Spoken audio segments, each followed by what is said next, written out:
So, dito tayo sa Psalm chapter 37, verse 34.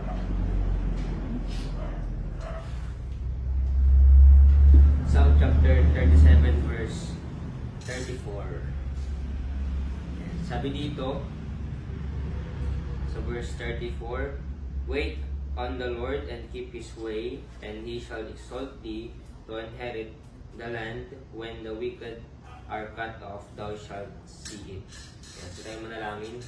Panginoon, na mga pangyarihan sa lahat, kami po ay humingi sa inyo, Panginoon, na wisdom, na maging pagpapala po ito. At maraming salamat, Panginoon, sa binigay niyo, Panginoon, ng kalakasan, ng buhay, mga trabaho. At we pray na nawa ay maging maayos, ang Holy Spirit ay umusap, Panginoon, at naintindihan itong salita niyo, Panginoon. Kailangan po, Panginoon, ang bibigay pa yun sa akin ng wisdom. Kaya nawa inyong salita, may mahayag sa akin sarili. At sa inyo, maraming sa akin sa inyong mabudihan na binigay sa akin, Panginoon. Ito po ang dalangin sa namin sa pangalan ni Jesus. Amen. Yeah. So dito sa verse 37, ay sinasabi na wait on the Lord. Yan. So maghintay tayo sa mga plano niya sa atin. At si Saul, kung kilala niyo po, si Saul ay di ba siya po ay hari bago si David. Yan. Si Saul ay talagang matapat rin at siya ay matikas, yung talagang makapangyarihan at malakas. Pero merong time na siya ay yung nainis dahil kay David. Yan. Parang kumpara siya. At merong time na hindi siya nakapaghintay. Yan. Hindi siya naghintay kasi dahil impatient siya. Yan. Hindi siya masyadong naghintay kasi dahil lang sa gusto niyang makontrol. Diba yung mga boss natin or everything, mga kailangan nating sundin. Yung iba kasi ng control, misali yung mga hari, mga president, malakas sila makontrol. Sa pag sabi nila yung may pera rin yan. Malakas yung control kapag merong gano'n, kapag mas mataas sa atin. Especially kasi yung pera, pwede kanyang kontrolin. Kaya nga, money is king eh. Iba yung impact talaga ng pera sa kasamaan din. Pwede tayong gamitin yun para makagawa tayo ng kasalanan. Pwede ka nilang bayaran para gawin ito. Pwede kang pumatay ng isang tao para bigyan ka para lang mamatay ito, para yung gusto nila makontrol. Kaya yung pera ginagawa nila para yung isang tao ay mapabagsak. Yan. Hindi man sila yung gagawa, pero sila yung control. Yan.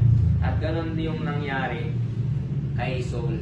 Diba merong time na gustong patayin si David? Diba?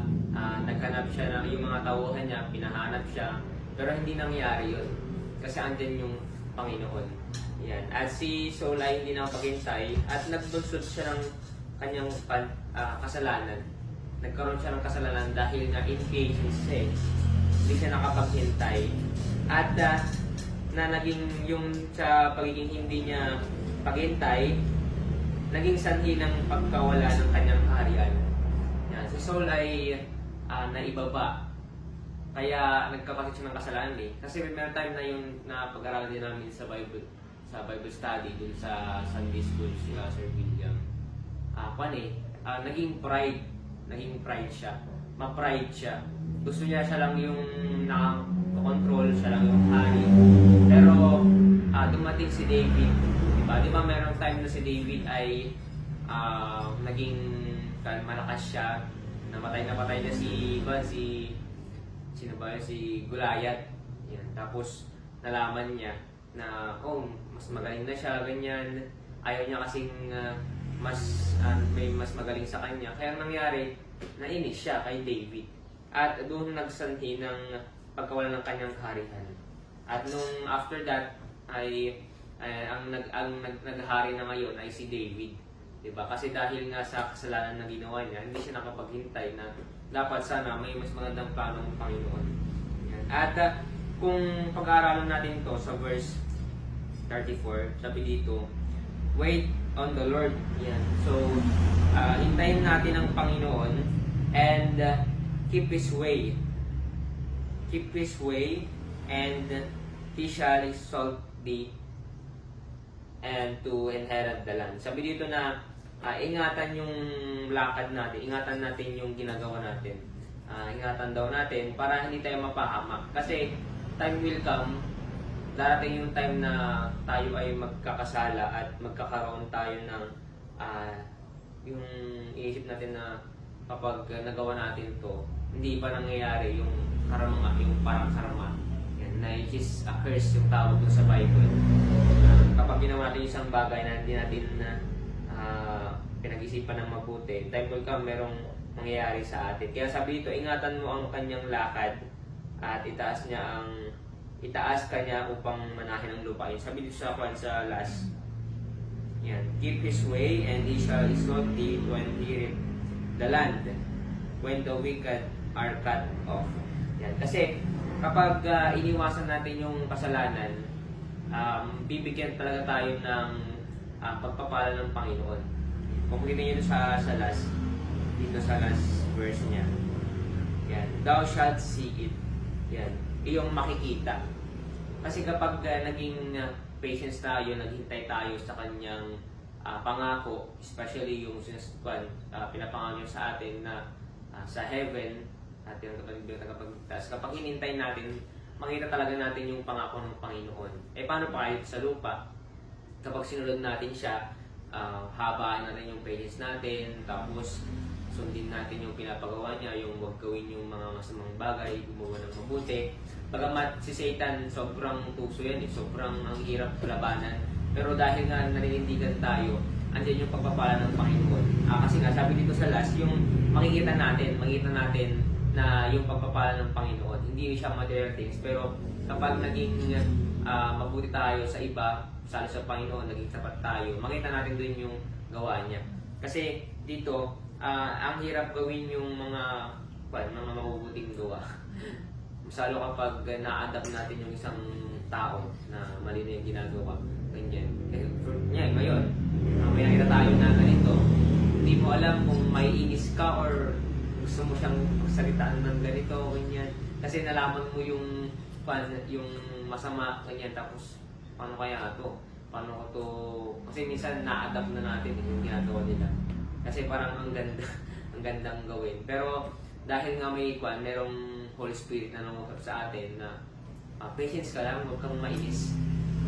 Tingnan mo na lang yung sarili mo, huwag na yung iba. Kasi decision nila yun. Kaya nga sabi nga ng iba, yung naging decision mo dati na mali, ngayon, nagdudusa ka kasi nga, mali yung decision mo. Pero pag yung dati, yung decision mo maganda yung mangyayari ngayon. Diba? Kaya, ngayon pa lang, kung mag-decide tayo na magtiwala sa Panginoon, sigurado, andyan yung guidance niya. Magiging maganda yung buhay natin. At hintayin natin yung eternal life sa heaven. Kaya nga, pag ang Diyos nangako, so gagawin niya. Kaya huwag tayong mainip na magpatuloy sa kanyang landas. Kasi pararangalan tayo at ibibigay niya ang mga gusto natin dito sa lupa. Ganyan. Kasi God is working. Kapag pinangako niya, siya yung gagawa yung ipinangako niya. And need lang natin kasi na maging tapat sa Panginoon, gawin lahat ng commitment natin sa Kanya. Kasi kapag ginawa natin yung commitment natin, mababago talaga tayo. Mahirap pero sisikapin. At kailangan lang natin magtiwala at maghintay, huwag magmadali kasi may magandang plano sa atin ng Panginoon.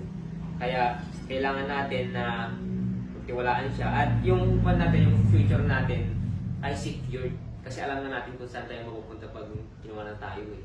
Yes, yung trabaho natin, yung ginagawa natin, hindi natin alam kung saan mapupunta. Pero pag yung faith natin malalim, talagang nagtiwala tayo sa Panginoon, ang Diyos na yung gagawa.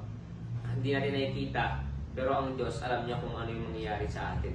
Kaya kailangan lang natin na pagtiwalaan siya at maghintay sa kanyang pangako. Yan. Huwag tayong mainis agad. Kailangan natin na maghintay sa kanyang pinapagawa at yung plano niya. Kasi alam niya yung ginagawa ng Panginoon. Yes. So yun lang, tayo'y manalangin. Let's pray. Panginoon, maraming salamat sa inyong binigay na example. Yan, si Paul ay hindi nakapaghintay at yun, sa kanya ay nangyari yung tinanggal niyo po siya bilang hari. At kami po ay naging natuto kay Paul. Panginoon, nawa ay huwag po namin po kami magmadali sa lahat ng mga bagay. Kailangan po namin magtiwala, Panginoon, sa inyong pinapagawa, sa process. Nawa ay kailangan po namin habaan, Panginoon, yung patience po namin sa inyong plano, Panginoon. We pray na nawa ay maging mas malalim pa yun yung faith po namin sa inyo, na lagi pong magtiwala at yung mga plano niyo po sa amin. We pray din, Panginoon, yung mga goal po namin sa buhay, na maisama po namin kayo. At dyan po kayo lagi, Panginoon, na nangungusap na yung mga mabuting bagay ay magawa po namin. At sunod po namin, Panginoon, yan yung kalooban, Panginoon, lahat. At kayo po muna, Panginoon, sa tirang oras, trabaho po namin maghapon. Kayo po yung nawa mag-ingat, wala pong mga mangyari, wala mga distraction, at maging maayos yung work po namin, Panginoon. At lagi po namin isipin, Panginoon, na andyan po kayo at kayo po yung manguna po sa aming buhay. At thank you, Panginoon, sa inyong kabutihan ulit sa inyong pangangaral po sa amin. At dito po kami dalangin sa pangalan ni Jesus.